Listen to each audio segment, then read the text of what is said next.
is using an open source digital asset XRP to solve a payments problem. And it's extremely good at that because it's extremely fast and extremely cheap on a per transaction basis, particularly at a time when a Biden administration is arriving. And I think things like climate change, things like environmental impact of energy usage will increase on the importance in the radar. I think there'll be more and more attention on the efficiency and scalability of a technology like XRP in contrast to other technologies that have what we call proof of work or mining, which takes a massive amount of power, as you know well, having followed this space.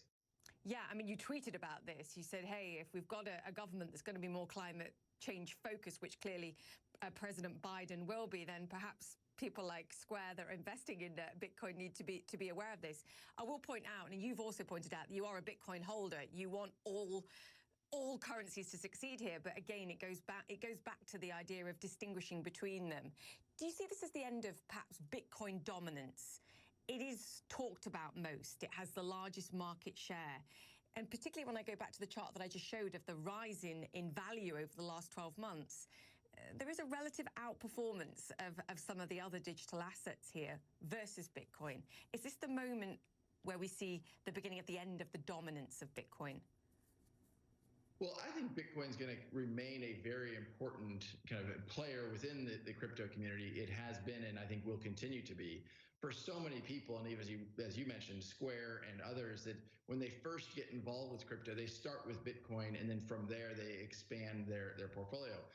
I think it's important to have that entry point, to getting people comfortable. And so I don't think it'll change dramatically. I think Bitcoin has been, I think will continue to be, solving a use case, that utility question around store of value. But as you pointed out, I think they're going to see micro cases or even very large cases. In the case of XRP as a payments tool, particularly the way Ripple uses it for cross-border payments, you're talking about trillions and trillions of dollars that are flowing across border in a system that was really designed and built 50 years ago. I'm sure you personally have had the experience of moving money cross borders, and it's slow and it's expensive. And we can and will enable much more efficient and much cheaper solutions. Yeah, it's the equivalent of steam engine technology, and it's not 21st century. We've talked about it on the show before. Talk to me about regulation, because this is what it distills down to, what the future of regulation looks like. You've said, look, we're a patriotic US company. We want to remain here, but the regulation here is, to some degree, suppressing innovation. It's restricting your business, and you see others doing better around the world.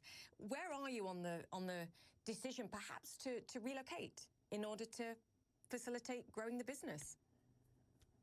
We absolutely want to see the United States lead in this new arena that we call blockchain and cryptocurrencies. And I think we certainly saw that in the age of the internet 20 plus years ago, that the US had clear regulatory frameworks, and that allowed